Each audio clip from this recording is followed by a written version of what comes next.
जर मित्रांनो तुम्ही माझ्या चॅनलवरती आज नवीन आला असाल तर चॅनलला भरभरून सबस्क्राईब करा, कारण तुम्हाला अशाच नवनवीन बातम्या रोज पाहायला भेटतील।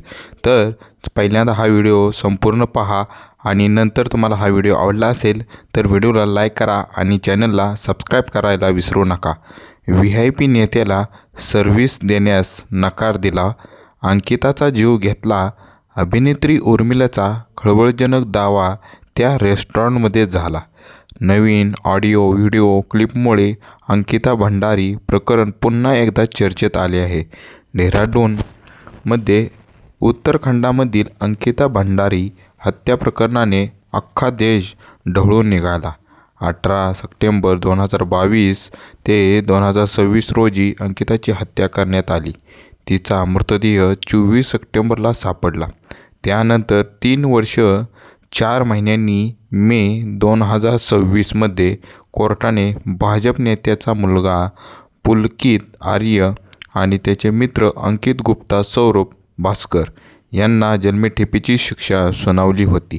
मात्र कोर्टाने शिक्षा दिल्यानंतर 8 महिन्यांनी उत्तराखंडमध्ये पुन्हा एकदा जनआंदोलन सुरू केले होते। उर्मिला सनावर अंकिता भंडारी एका नवीन ऑडिओ व्हिडिओ क्लिपमुळे अंकिता भंडारी प्रकरण पुन्हा एकदा चर्चेत आले आहे। या क्लिपमध्ये एका अज्ञात व्ही.आय.पी नेत्यावर अंकिताच्या हत्येचा आरोप करण्यात आला आहे। या नवीन पुराव्याच्या पार्श्वभूमीवर अंकिताच्या वडिलांसह अनेक भाजप नेत्यांनी या प्रकरणाच्या CBI चौकशी केली होती। मुख्यमंत्री पुष्कर धामी यांनी या आरोपावर स्पष्टीकरण दिले होते, परंतु जनतेतील असंतोष कायम आहे आणि उत्तराखंड बंदीची हाक देण्यात आली आहे। 29 डिसेंबर रोजी उर्मिला सनावर नावाच्या महिलेने सोशल मीडियावर एक व्हिडिओ पोस्ट केला होता। या व्हिडिओमध्ये तिने दावा केला की अंकिताची हत्या एका व्ही.आय.पी रेस्टॉरंटमध्ये अतिरिक्त सेवा देण्यास नकार दिल्यामुळे झाली। अंकिताने केवळ 20 दिवसांपूर्वी त्या रेस्टॉरंटमध्ये रिसेप्शन म्हणून काम सुरू केले होते। यानंतर उर्मिला सनावरने एक ऑडिओ क्लिपही जारी केला होता। या ऑडिओमध्ये तिने दावा केला की तो व्ही.आय.पी नेताच अंकिताच्या हत्येसाठी जबाबदार आहे।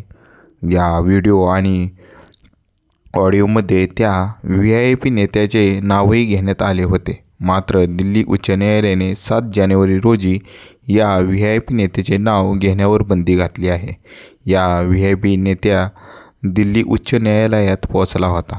त्यानंतर न्यायालयाने हे आदेश दिले, उर्मिला सनावर ही अभिनेत्री असून ती आपण हरिद्वारमधील भाजपाचे माजी आमदार सुरेश राठोड यांची पत्नी होती, तीही दुसरी। तिने जारी केलेल्या ऑडिओमध्ये सुरेश राठोड यांचा आवाज आहे, त्यात ते अंकिताच्या हत्येची काशी झाली तसेच तो भाजपाचा व्ही.आय.पी नेता कोण आहे हे उर्मिला सांगत होते। या ऑडिओ आणि व्हिडिओ क्लिप समोर आल्यानंतर उत्तराखंडच्या नागरिकांमध्ये संतापाची लाट उसळली।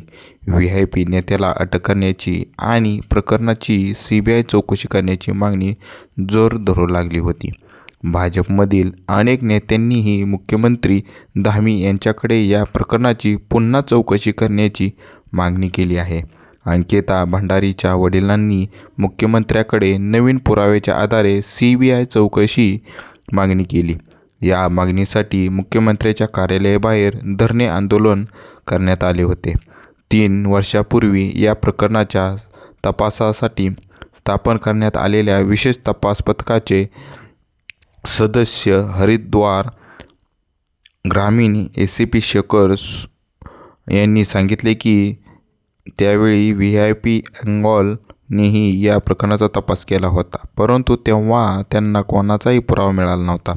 ऑडिओ व्हिडिओ क्लिप्स आणि लोकांच्या उद्रेकानंतर उत्तराखंड सरकारने पुन्हा एकदा स्थापना केली।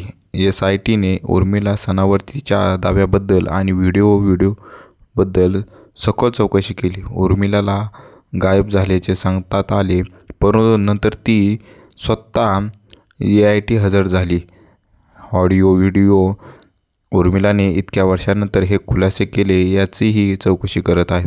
5 जानेवारी 2026 रोजी उर्मिलाने सोशल मीडियावर एक पोस्ट शेअर केली होती. तिने सांगितले की अंकिता भंडारी हत्या करण्याप्रकरणात नवीन खुलासा 1 नोव्हेंबर 2025 रोजी झाला आणि त्याच दिवशी तिने हा व्हिडिओ रेकॉर्ड केला. तिने अशी भीती व्यक्त केली की तिचा मोबाईल कदाचित गायब होऊ शकतो. दरम्यान मुख्यमंत्री पुष्कर धामी यांनी या मुद्द्यावर स्पष्टीकरण दिले आहे की ज्या VIP नेत्याने नाव समोर येत नाही तो 10 सप्टेंबर ते 20 सप्टेंबर दरम्यान उत्तराखंडमध्ये उपस्थित नव्हता. मुख्यमंत्र्यांनी पत्रकार परिषदेत त्या VIP नेत्याला वारंवार प्रभारी म्हणून संबोधले गेले होते. VIP नेता किंवा प्रभारीच्या अटकेची आणि CBI चौकशी मागणी वाढत असल्याने मुख्यमंत्री आणि उत्तराखंड पोलिसांना माध्यमांसमोर येऊन स्पष्टीकरण द्यावे लागले. सरकार आणि पोलिसांकडून सर्वतोपरी आश्वासन देऊनही आंदोलकांनी 11 जानेवारी रोजी उत्तराखंड बंदची हाक दिली आहे. अंकिता भंडारीच्या वडिलांनीही या बंदला पाठिंबा दिला होता. जर मित्रांनो तुम्हाला हा व्हिडिओ माझा आजचा आवडला असेल तर चॅनलला सबस्क्राईब करा आणि व्हिडिओला लाईक करायला विसरू नका. आणि तुम्ही हा व्हिडिओ शेवटपर्यंत दिला त्यामुळे तुमचे धन्यवाद. तेवढं चॅनलला मित्रांनो सबस्क्राईब करा, सपोर्ट करायला विसरू नका. कुणी पण असू द्या त्याच्या चॅनलला सबस्क्राईब करा, माझ्या बी करा. थँक्यू.